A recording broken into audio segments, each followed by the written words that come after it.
ነቢያችን ሰለላሁ ዐለይሂ ወሰለም አላህ ዘንድ ኸይር ሥራ የሚወደድበት ቀን የለም እንደ ዙል ሒጃ 10 ቀኖች አሉ ለሰሐቦቻቸው። ጂሃድም ቢሆን አሏቸው ሰሐቦች፣ አዎ በእነዚህ የዙል ሒጃ 10 ቀናት ውስጥ የሚሰራ መልካም ሥራ ከጂሃድም ይበልጣል። ምናልባት ሕይወቱን ንብረቱን ይዞ ለጂሃድ ወጥቶ ሕይወቱንም ንብረቱንም ፊሰቢልላህ ያጣ ሰው ካልሆነ በስተቀር ጥቂት ቀናቶች ናቸው፣ 10 ቀኖች ናቸው። አላህ ተባረከ ወተዓላ ደረጃቸውን፣ አንገብጋቢነታቸውን፣ ጥቅማቸውን ለመግለጽ በእነዚህ ቀናቶች ምሏል። እነሆ የእነዚህ 10 ቀናትን ልዩ ደረጃ የተረዱ ደጋግ ቀደምቶች ሰለፉ ሷሊህ የዙል ሒጃ 10 ቀናት ሲገቡ ኸይር ሥራ ላይ በጣም ይበረቱ ነበር። ከሌላ ጊዜ በተሻለ ኸይር ሥራ ይሰሩ ነበር።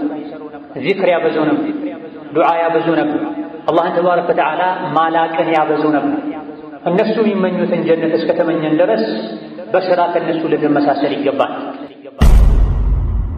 ወላጅ አልባ ሕፃናትን ወይም በሸሪዓ የቲም የሚባሉትን በእነዚህ ቀናት ማስደሰት ሌላ ጊዜ ከሚያስገኘው አጅር የተሻለ አጅር ያስገኛል።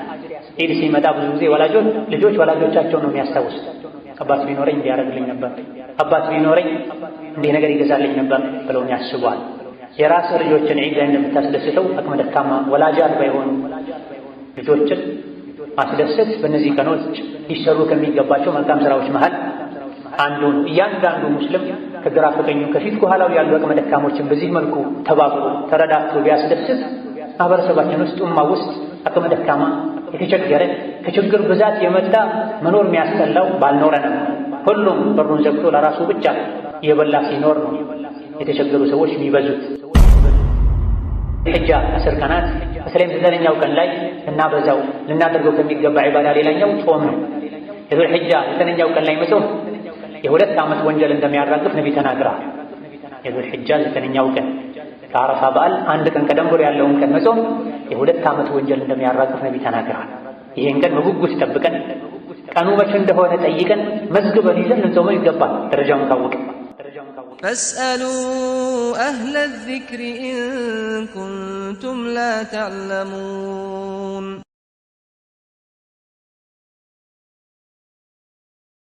ቢስሚላሂ ራሕማኒ ራሒም። የአላህ ባሮች ሆይ አላህን ተባረከ ወተዓላ በሁሉም ቦታ ላይ የሚገባውን ፈራቻ ፍሩት። ሁሌም ያዛችሁን ታዘዙ፣ የከለከላችሁንም ተከልከሉ። ከስንቆች ሁሉ በላጭ ስንቅ ለአኼራ የሚጠቅም ስንቅ የአላህ ፈራቻ ስንቅ እንደሆነም እወቁ። እሱን ለሚፈሩ ሰዎች ወዳዘጋጃት ጀነትም በኸይር ሥራ ተሽቀዳደሙ። እነሆ አላህ ተባረከ ወተዓላ ጊዜዎችን ፈጥሮ አንዱን ከሌላኛው አስበልጧል። ቦታዎችንም ፈጥሮ አንዱን ከሌላኛው አስበልጧል። ሰዎችንም ፈጥሮ የተወሰኑትን ከሌሎች አስበልጧል። አላህ ዘንድ ተባረከ ወተዓላ የሚገኙ የምህረት የትሩፋት ጊዜና ቦታዎች አጋጣሚዎች አሉ። አላህ ተባረከ ወተዓላ በእነዚህ ወርቃማ የመልካም ሥራ አጋጣሚዎች ራሱን አዘጋጅቶ ያገኘን ሰው ይመራዋል፣ ለንግድ ለትርፍ ይወፍቀዋል፣ ያግዘዋል። አላህ ዘንድ ተባረከ ወተዓላ ልዩ ትሩፋት ካላቸው በቀላል ሥራ ብዙ ምንዳ ከሚገኝባቸው ቀኖች መካከል አንዱ የዙል ሒጃ 10 ቀናት ናቸው። ነው ዱንያ የሥራ ሀገር ናት፣ አኺራ ደግሞ የጀዛና የክፍያ ሀገር ናት። ዱንያ ላይ የሠራ አኺራ ይመነዳል። ኸይር ከሠራ ኸይር ምንዳ፣ ሸር ከሠራም መጥፎ ክፍያ ዋጋ ይጠብቀዋል። ያለ ሥራ ዱንያ ላይ እንደማይከፈለው ሁሉ ያለ ሥራ ክፍያ እንደሌለ ሁሉ አኺራ ላይ ቢሆን ያለ ሥራ የጀነት ደረጃዎች ላይ መውጣት ማደግ ከፍ ማለት አይቻልም። ሥራ የሚሠራው በጊዜ ነው። እንደ ጊዜው በቀላል ሥራ ብዙ ትርፍ ማግኘት እንደሚቻለው ሁሉ ዱንያ ላይ አኺራ ላይም ወቅቱን ጠብቀን ልዩ ትሩፋት እንዳላቸው በተነገረላቸው ጊዜዎች የሚሠራ መልካም ሥራ አላህ ዘንድ ተባረከ ወተዓላ የላቀ ምንዳ አጅር ያስገኛል። በጊዜያችን በአግባቡ ካልተጠቀመን ዱንያ ላይ ከፈለግነው ደረጃ ላይ መድረስ እንደማንችለው ሁሉ ዱንያ ላይ ባለን 30፣ 40፣ 50 የዕድሜ ገደብ ተሽቀዳድመን ኸይር ሥራ ካልሠራን ከሞተን በኋላ ዳግም ተቀስቅሰን ወደ ዱንያ ተመልሰን ኸይር ሥራ ልንሠራ አንችልም። የተፈጠርነው ልንበላ፣ ልንጠጣ፣ ልንተኛ አይደል፣ ልንሰራ ነው። ዱንያ ላይ የምንሰራቸው ነገሮች በሙሉ አጋዥ ነገሮች መሆን አለባቸው፣ ግብና ዓላማ አይደሉም። ለመብላት የተፈጠረ የሚመስለው ካፍር ብቻ ነው። ስለዚህ መብላት፣ መጠጣት፣ መዝናናት ብቻ ነው የሱ ትልቁ ዓላማና ጭንቀቱ። በአላህ የሚያምን በአኼራ የሚያምን ሰው ግን ከፊት ለፊቱ ሲራጥ እንዳለ፣ ጀነት ጀሃነም እንዳለ፣ ሂሳብ እንዳለ፣ አላህ ፊት ቆሞ በእያንዳንዱ ነገር መጠየቅ እንዳለ የሚያውቅ ሰው ጊዜውን በአግባቡ ይጠቀማል። ጊዜውን ለኸይር እንጂ አያባክንም። አኼራ ላይ ካልሰሩ ጀዛ ከሌለ ስራ የሚሰራውም በጊዜ ከሆነ የሚሰሩ ስራዎች እንደ ጊዜው ደረጃቸው እንደሚበላለጥ ከሆነ ይሄን ካወቀን ዱንያ ላይ ካሉ ቀኖች ሁሉ አላህ ዘንድ ይበልጥ መልካም ስራ የሚወደድበት ቀን የዱል ሒጃ 10 ቀናት ናቸው። አሁን ያለነው የዱል ቃዕዳ ከዱል ሒጃ በፊት ያለው ወር የመጨረሻ ቀኖች ላይ ነው። የዱል ሒጃ ቀን ነገ 1 ይላል ተብሎ ከታወጀበት ጊዜ ጀምሮ እስከ ዒድ ቀን ድረስ ኸይር ስራ ልናበዛ ከዒድ ደስታ ጎን ለጎን የአኼራውን ደስታ የምናገኝበትን መልካም ስራ ልናበዛ ይገባል። ነቢያችን ሰለላሁ ዐለይሂ ወሰለም አላህ ዘንድ ኸይር ስራ የሚወደድበት ቀን የለም እንደ ዱል ሒጃ 10 ቀኖች አሉ ለሰሐቦቻቸው። ጂሃድም ቢሆን አሏቸው ሰሐቦች፣ አዎ በእነዚህ የዱል ሒጃ 10 ቀናት ውስጥ የሚሰራ መልካም ስራ ከጂሃድም ይበልጣል። ምናልባት ሕይወቱን ንብረቱን ይዞ ለጂሃድ ወጥቶ ሕይወቱንም ንብረቱንም ፊ ሰቢልላህ ያጣ ሰው ካልሆነ በስተቀር ጥቂት ቀናቶች ናቸው፣ 10 ቀኖች ናቸው። አላሁ ተባረከ ወተዓላ ደረጃቸውን፣ አንገብጋቢነታቸውን፣ ጥቅማቸውን ለመግለጽ በእነዚህ ቀናቶች ምሏል። ወልፈጅሪ ወለያሊን ዐሽር ብሏል። በ10 ሌሊቶች እስከነቀኖቻቸው እምላለሁ ብሏል። በርካታ የተፍሲር አዋቂዎች በሱረቱል ፈጅር አላህ የማለባቸው 10 ቀኖች 10 ሌሊቶች የዱል ሒጃ 10 ቀናት ናቸው። አላህ ተባረከ ወተዓላ የሚምለው ለሰው ልጆች በሚጠቅም የእሱን ኃያልነት በሚያሳዩ ነገሮች ነው። በዱል ሒጃ 10 ቀናት የማለው በእነዚህ ቀናት የሚሰራ ኸይር ስራ ያለውን ደረጃ ለመግለጽ ቀኖች እንደ ሌሎች ተራ ቀኖች እንዳልሆኑ አውቀን በኸይር በመልካም ነገር እንድናሳልፋቸው ለመጠቆም የዱል ሒጃ 10 ቀናትን ልክ ረመዳንን እንደምናከብር ለረመዳን እንደምንጓጓው እንደውም ከዛ በላይ ልንጓጓላቸው ይገባል። ምክንያቱም ነብዩ ሰለላሁ ዐለይሂ ወሰለም አላህ ዘንድ ቤተኛውን ቀን ስራ ተወዳጅ አይሆንም በእነዚህ 10 ቀናት ተወዳጅ የሚሆነውን ያክል ሲሉ ረመዳንንም ያካትታል። ከረመዳንም የበለጠ አላህ ዘንድ ተባረከ ወተዓላ በእነዚህ ቀናቶች የሚሰራ መልካም ስራ ተወዳጅ ነው። አጅሩ ላቅ ያለ ነው። ከአሽሩ አልአዋኺር ሚን ረመዳን ለይለቱል ቀድር ካሉባቸው ቀኖችም ጭምር እነዚህ ቀኖች ይበልጣሉ ያሉ በርካታ የፊቅህ ሊቃውንት አሉ። ታዲያ ረመዳን ላይ ለኸይር ስራ እንደምንጓጓው ረመዳን መጣ ብለን እንደምንዘጋጀው ኸይር ላይ እንደምንሽቀዳደመው ፊት ለፊታችን ባሉ የዱል ሒጃ 10 ቀናት ኸይር ላይ ልንበረታ ልንሽቀዳደም ይገባል። ምንም ሳናውቃቸው የሚጠናቀቁ የሚሰናበቱን ውስን ቀኖች ናቸው። ደረጃቸውን ያወቀ ቀድሞ በጉጉት ተዘጋጅቶ የጠበቃቸው ሰው አኼራ ላይ የሚያስገኙትን ጥቅም ያወቀ ሰው ብቻ ነው በአግባቡ የሚጠቀምባቸው። አላዋቂ የሆኑ ሰዎች ለዒድ በመዘጋጀት እርድ በመምረጥ ልብስ በመምረጥ ያሳልፏቸዋል። ዒድ ነገ ነው ሲባል እንጂ ማይነቁ ብዙ ሰዎች አሉ። 9ኛውን የዓረፋ ቀን ብቻ የሚጾሙ ሰዎች አሉ። ከዛ በፊት ከ1 እስከ 8 እስከ 9 ያለውን በሙሉ በተለያዩ ኸይር ስራዎች ልናሳልፍ ይገባናል። የዱንያ ነጋዴ ነኝ ብሎ ስራዬ ብሎ እስከያዘ ድረስ ለየት ያለ ትርፍ የሚገኝባቸው ጊዜዎችን ቦታዎችን ጠብቆ ዕቃውን እንደሚያቀርበው ለማትረፍ ጥረት እንደሚያደርገው በየዓመቱ ለየት ያለ ምንዳ የሚያስገኙ ጊዜዎች፣ ሁኔታዎች አሉ። እነዚህን ሆን ብለን ልንጠብቅ ይገባናል። የዱንያ ነጋዴ ዕቃውን ሙያውን ተጠቅሞ ትርፍ የሚገኝባቸው ቀኖችን እንደሚጠቀመው ማለት በል ከዛ በላይ ዱንያ ላይ ምንም ብንነግድ ለዱንያ ለአኼራ ካልሰራንበት የአኼራ መልካም ስራ ውድም የሆነባቸው የተሻለ አጅርና ጀዛ የሚያስገኝባቸው ቀናቶችን ጠብቀን ከሰራን በአጭር ዕድሜ አኼራ ላይ የላቀ ደረጃን ማግኘት እንችላለን። እነሆ የእነዚህ 10 ቀናትን ልዩ ደረጃ የተረዱ ደጋግ ቀደምቶች አሰለፉ ሷሊህ የዱል ሒጃ 10 ቀናት ሲገቡ ኸይር ስራ ላይ በጣም ይበረቱ ነበር። ከሌላ ጊዜ በተሻለ ኸይር ስራ ይሰሩ ነበር። ዚክር ያበዙ ነበር። ዱዓ ያበዙ ነበር። አላህን ተባረከ ወተዓላ ማላቅን ያበዙ ነበር። እነሱ የሚመኙትን ጀነት እስከተመኘን ድረስ በስራ ከነሱ ልንመሳሰል ይገባል። በልብስና በስም ብቻ ሳይሆን በስራ በተግባር ከደጋ ቀደምቶች ከሰሐቦች ከተከታዮቻቸው ጋር ልንመሳሰል ይገባል። እነሱ የሚያከብሩትን ቀን በዒባዳ ልናከብር፣ እነሱ የሚሰሩትን አይነት ስራ ልንሰራ ይገባል። ለእነሱ የሰጠውን አቅም አላህ ለእኛ ሰጥቶናል። ለእነሱ የተነገራቸው ትሩፋት ለእኛም ተነግሮናል ከፈለግነው ካመንበት። ነገር ግን እነሱ ቆራጦች ናቸው፣ ከልባቸውም ያምኑ ናቸው። ይሄ እሳት ነው ተጠንቀቀው የተባለ ሰው ፊት ለፊቱ የሚያየውን እሳት እንደሚጠነቀቀው የአኼራን እሳት የሚጠነቀቁ ሰዎች ናቸው። ዛሬ በ5 ብር ከገዛ ነገ በ50 ብር ትሸጣለህ ተብሎ የተነገረው ሰው አምኖ ዱንያ ላይ እንደሚያደርገው ዛሬ ዱንያ ላይ አንድ ኸይር ስራ ከሰራህ ነገ አኼራ ላይ በ10 እጥፍ ተባዝቶ ይሰጥሃል ሲባሉ በጆሮ እንደሰማ በዓይኑ እንዳየ ሰው የሚያምኑ የሚሰሩ ሰዎች ናቸው። ይህ ነው ከእኛ የሚለያቸው። ነው ደጋ ቀደምቶች ኸይር ስራ ላይ አሽሩ ዙል ሒጃ ላይ ይበረቱ እንደነበረው ልንበረታ ይገባናል።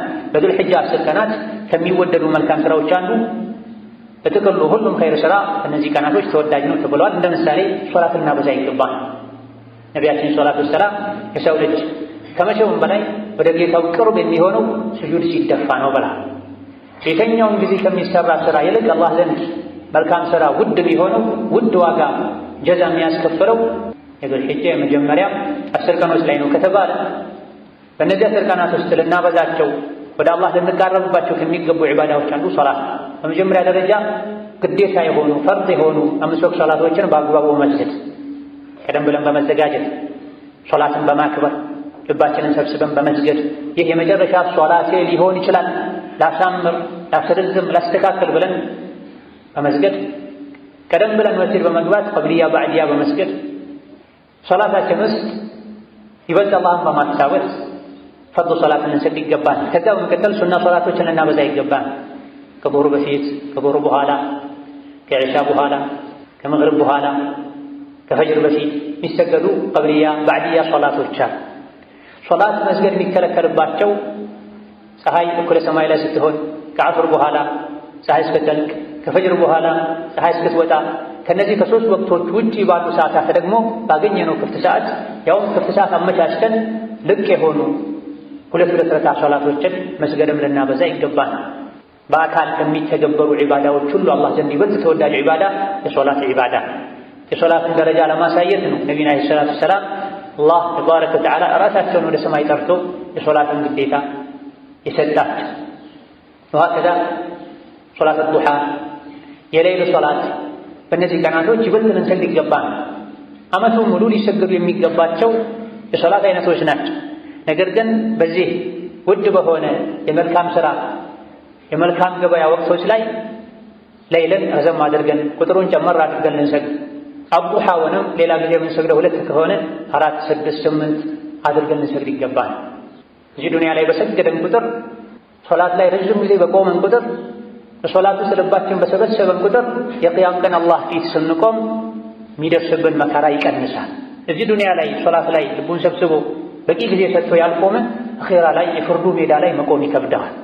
ሁለቱ ቅያሞች የተያዙ ናቸው። እዚህ ቀጥ ብሎ በሶላት የቆመ በልቡም በአካሉም ወደ ጌታው የተመለሰ የሶላት ጊዜ የሰጠ አኼራ ላይ የፍርዱ ሜዳ ላይ መቆም አይከብደውም። እዚህ ልምድ ስላለው ማለት።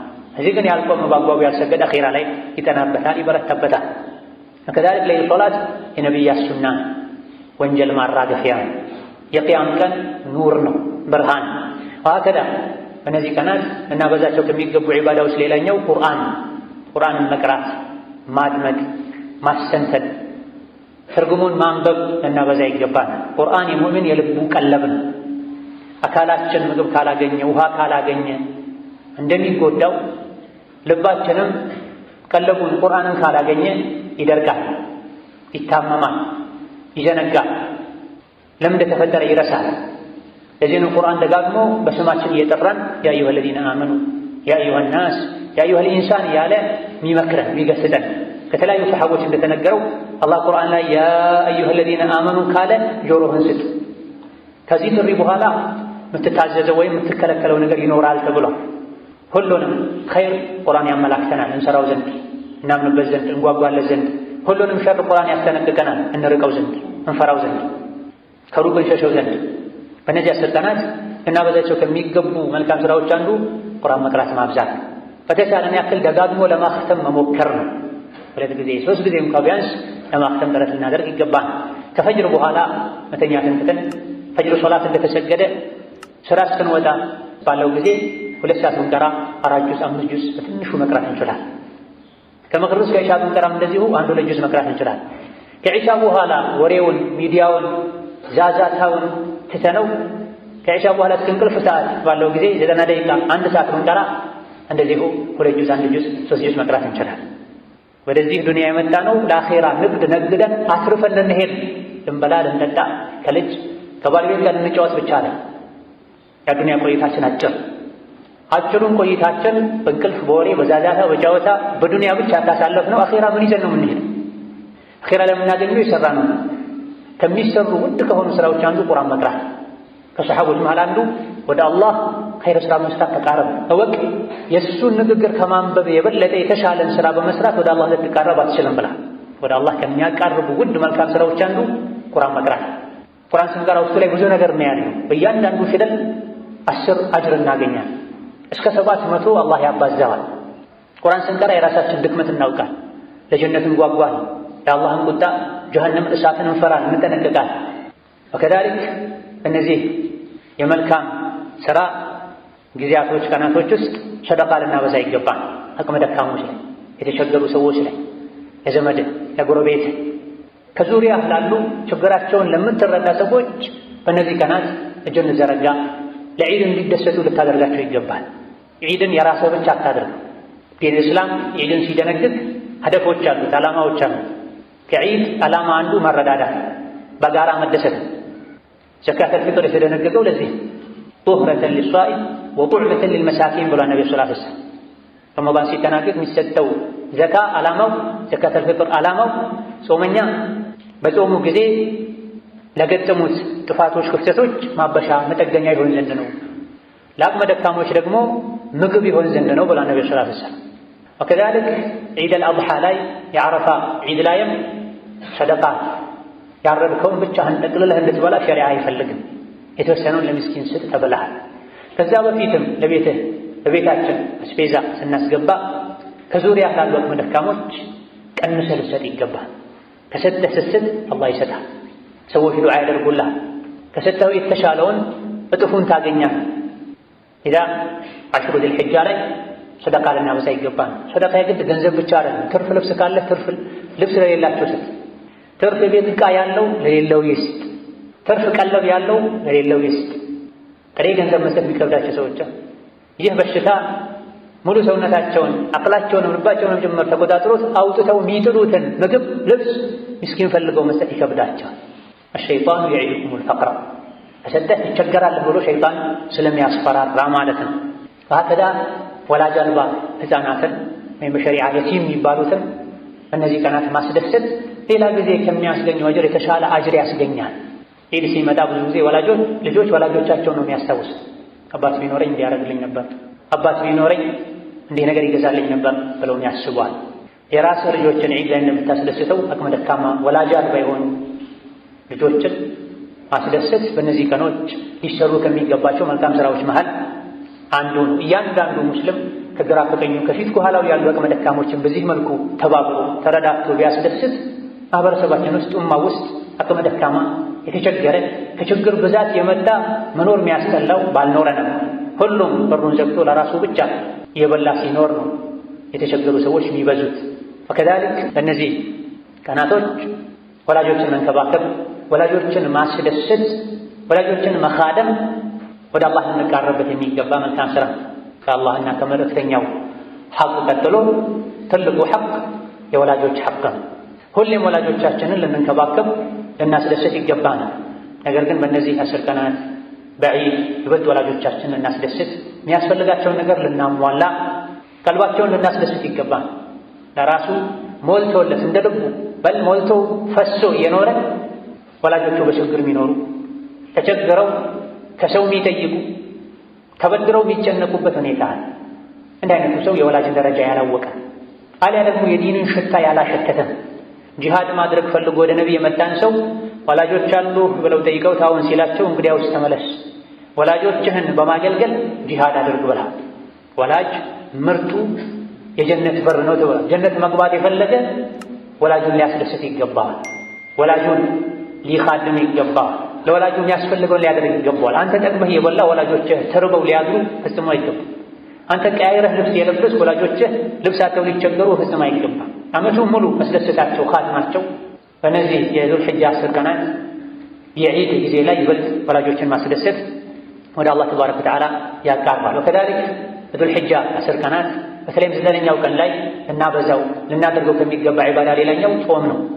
የዙል ሒጃ 9ኛው ቀን ላይ መጾም የ2 ዓመት ወንጀል እንደሚያራግፍ ነቢ ተናግረዋል። የዙል ሒጃ 9ኛው ቀን ከአረፋ በዓል 1 ቀን ቀደም ብሎ ያለውን ቀን መጾም የ2 ዓመት ወንጀል እንደሚያራግፍ ነቢ ተናግረዋል። ይሄን ቀን በጉጉት ጠብቀን ቀኑ መቼ እንደሆነ ጠይቀን መዝግበን ይዘን ልንጾመው ይገባል። ደረጃውን ካወቅን ከዚያ በፊትም ከ1 እስከ 8 ባሉ ቀኖች መጾም ይቻላል። ሁሌም በየዓመቱ ቢጾም ችግር የለም። ነብዩ ሰለላሁ ዐለይሂ ወሰለም በጥቅሉ እንደነዚህ 10 ቀናት መልካም ሥራ አላህ ዘንድ ውድ የሚሆንበት ቀን የለም ሲሉ ጾም ይካተታል። ጾም አላህ ዘንድ ምርጥና ተወዳጅ ሥራ ነው። ከሰሐቦች መሃል አንዱ መጥቶ ያ ረሱላላህ በቋሚነት ሁሌ ዘውትር ምሰራውን ውድ የሆነ ኸይር ሥራ ጠቁመኝ ሲላቸው ጾምን ያዝ፣ ወንጀልን ከማራገፍ ስሜትን ከመግራት ቀልብን ከማርጠብ አንጻር ጾምን የሚስተካከል ዒባዳ የለም ብለዋል። ስለዚህ ጾም ከመልካም ሥራዎች መሃል አንዱ ስለሆነ ከ1 እስከ 8 ባሉ ቀናትም ቢሆን በመደዳም ይሁን አለፍ አለፍ ያልንም ይሁን ከመሃልም ጀምረን ይሁን ጾም ልናበዛ ይገባናል። ከዚህም አልፎ ነቢይ ጾሙ እንደነበረም የሚያሳዩ አንዳንድ የሐዲስ ዘገባዎች እንዳሉ ተነግሯል። በዙል ሒጃ 10 ቀን ውስጥ ልናበዛቸው ከሚገቡ ዒባዳዎች ሌላኛው ተክቢር። ዙል ሒጃ ነገ ነው ተብሎ ከታወጀበት ወይም ከዙል ቃዕዳ የመጨረሻው ቀን ፀሐይ ከጠለቀችበት ጊዜ ጀምሮ ተክቢር ልናበዛ ይገባን። ቀንም ማታም ላይ ቤትም ከቤት ውጪ ድምፅ ጮክ አድርገንም ቀንሰንም በሁሉም ሁኔታ ላይ ወንዱም ሴቱም ሴቶች ለራሳቸው ብቻ እያሰሙ ተክቢር ልናበዛ ይገባን። ይህ ልቅ የሆነ ተክቢር ይባላል። ዙል ሒጃ 1 ነገ ነው ከተባለበት ከታወጀበት ቅጽበት ጀምሮ እስከ አያሙ ተሽሪቅ መጨረሻው 10 ሰዓት ድረስ ተክቢር ልናበዛ ይገባን። ሁለተኛው የተገደበ ተክቢር ይባላል። እሱም የየውሙ ዓረፋ 9ኛው ቀን ፈጅር የሚጀምር ይሆናል እስከ ዙል ሒጃ 13ኛው ቀን ዐስር ድረስ ማለት ከሰላቶች በኋላ ሁሉም በራሱ ድምፅ ኢማሙ እየመራ ሌሎች እየተመሩ ሳይሆን በጋራ ሁሉም ድምፁን ጮክ አድርጎ እያለ ተክቢር ሊበዛ ይገባል። ደጋግ ቀደምቶች በዙል ሒጃ 10 ቀናት ያበዟቸው ከነበሩ ዒባዳዎች አንዱ ተክቢር። የዘነጉ ሰዎችን ለማስታወስ ወደ ገበያ የሄዱ ነበር አንዳንድ ሰሐቦች። እነሱ ተክቢር ሲሉ የሰሙ ሰዎች ተከተለው ተክቢር ይላል፣ የረሱት ያስታውሳል። ሄዳ ቤት ውስጥም መንገድ ላይ መኪና ውስጥም ተክቢር ልናበዛ ድምፃችንም ጮክ ልናደርግ ይገባል። መስጂዱ እስኪንቀጠቀጥ ድረስ በተለይ ከየውም ዓረፋ 9ኛው ቀን ጀምሮ እስከ አያሙ ተሽሪቅ 13ኛው ቀን ዐስር ድረስ ያለው ሰዓት ላይ ሶላቶች በኋላ በደንብ ተክቢር ልንል ይገባል። ሱብሓነላህ ሰዎች ማይጠቅመው ሱና ያልሆነው ነገር ላይ ሲጮሁ ድምፃቸውን ጮክ ሲያደርጉ ይታያል። ሸሪዓው የሚፈልገው ነገር ሲሆን ሱናው ሲመጣ ደግሞ ድምፃቸው ይጠፋል። እንዲህ ሊሆን አይገባም። ኸይር ላይ ልንበረታ እንጀግር ይገባናል። ማይጠቅም ነገር ላይ ደግሞ ቀዝቀዝ ልንል ወደ ኋላ ልንል ይገባናል። መስጂዶች በሙሉ በድምፅ መሞላት አለባቸው። ሶላት እንዳለቀ ተክቢር በማለት ወከዛሊክ በዙል ሒጃ 10 ቀናት ተወዳጅ ከሚሆኑ ተግባራት አንዱ ውድሕያ ነው። ውድሕያ ማለት ለዒድ የሚታረድ እንስሳ ማለት ነው። የቻለ ሰው ላይ ግዴታ ነው የሚል አቋም ያላቸው ሊቃውንት አሉ። ውድሕያ የማረድ አቅም ያለው ሰው የማረድ ግዴታ አለበት። በመሰረቱ አብዛኞቹ የጠበቀ ሱና ነው የሚል አቋም አላቸው። ውድሕያ ማረድ የላቀ ምንዳ አጅር አለ። ዓመቱን ሙሉ ፈርደን እየበላን ዒባዳ ሲሆን አጅር የሚያስገኝ ተግባር ሲሆን ወደ ኋላ ልንል ኪሳችን ሊያሳስበን አይገባም። አቅም የሌለው ሰው ነቢ ሙሐመድ ዓለይሂ ሰላቱ ወሰላም ውድሕያ አድርገውለታል። በተጨባጭ በትክክል አቅም የሌለው አንድ በግ እንኳ ለግሉ ገዝቶ ማረድ የማይችል ሰው ነቢ ሙሐመድ ዓለይሂ ሰላቱ ወሰላም 2 በግ አርደው ይሄ ለኔና ለቤተሰቦቼ ነው፣ ይሄ ደግሞ ከተከታዮቼ ከኡመቶቼ ማረድ ለማይችሉት ነው ብለው አድርገው የእዝነት ነቢ ናቸው። የሁሉ አባት ናቸው ዓለይሂ ሰላቱ ወሰላም። አቅም ያለው ሰው ግን ውድሕያ ሊያደርግ ይገባዋል። አንድ በግ ለአንድ ቤተሰብ ይበቃል። አንድ በሬ ወይም ግመል ለ7 ቤተሰብ ይበቃል ሙሉ ጤነኛ ሊሆን ከጉድለት ከጆሮ መቆረጥ ኢላ ገይሪ ዛሊክ ከዓይን ዕውርነት የጠራ ሊሆን ይገባዋል። ወከዛሊክ ኡድሒያ ማድረግ የፈለገ ሌላኛው አሽሩ ዙልሒጃ ላይ መጠበቅ ያለበት ኡድሒያ የሚያደርግ የቤት አባወራ የሆነ ሰው ዙልሒጃ ነገ ነው ከተባለበት ቅጽበት ጀምሮ ፀጉሩን ጥፍሩን ከመንካት ሊታቀብ ይገባዋል። ስለዚህ ኡድሒያ ማድረግ የሚፈልግ ለጥንቃቄ ዛሬ መጽዳት ያለበትን ሰውነቱ ላይ መነሳት ያለበትን ፀጉር ጥፍር ሊያነሳ ይገባዋል። በስህተት የጀመረ ሰው ጥፍሩን የነቀለ ፀጉሩን መቁረጥ የጀመረ ልክ እንዳስታወሰ ሊያቋርጥ ይገባዋል። ረስቶ ቢጨርሰውና በኋላ ቢያስታውስ እንኳ ኡድሒያው ላይ የሚያሳድረው ተጽዕኖ አይኖርም። በተወሰነ መልኩ ተያያዥነት ቢኖራቸውም ሙሉ በሙሉ ሁለቱ የተያዙ አይደሉም። ረስቶ ፀጉሩን የላጨ አሊያ ደግሞ ከሰውነቱ ጠጉሮች የተኛውንም የነቀለ የቆረጠ አሊያ ደግሞ ጥፍሩን የቆረጠ ኡድሒያው በዚህ አይበላሽ።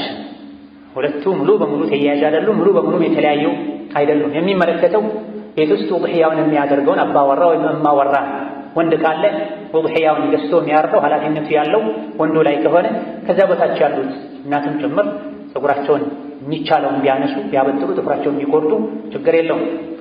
ቤት ውስጥ ወንድ ከሌለ ሴት ከሆነች የቤቱ ኃላፊ ሆና የምታስተዳድረው ኡድሒያውን የሚመለከተው እሷን ከሆነ እሷ ብቻ ናት ጠጉርን ከመቁረጥ ጥፍርን ከመቁረጥ መጠንቀቅ ያለባት። اللهم صل وسلم وبارك على عبدك ورسولك محمد وعلى آله وأصحابه وأتباعه وسلم تسليما كثيرا. اللهم اجعل الإسلام والمسلمين وأذل الشرك والمشركين ودمر أعداءك أعداء الدين. اللهم اجعل هذا البلد آمنا مطمئنا وسائر بلاد المسلمين. اللهم آمنا في دورنا وأوطاننا. اللهم آمنا في دورنا وأوطاننا. اللهم آمنا في دورنا وأوطاننا. اللهم من أرادنا وأراد الإسلام والمسلمين بشر فاشغله بنفسه واجعل تدبيره تدميرا عليه يا ذا القوة المتين. اللهم اغفر للمسلمين والمسلمات والمؤمنين والمؤمنات الأحياء منهم والأموات. اللهم اشف مرضانا ومرضى المسلمين.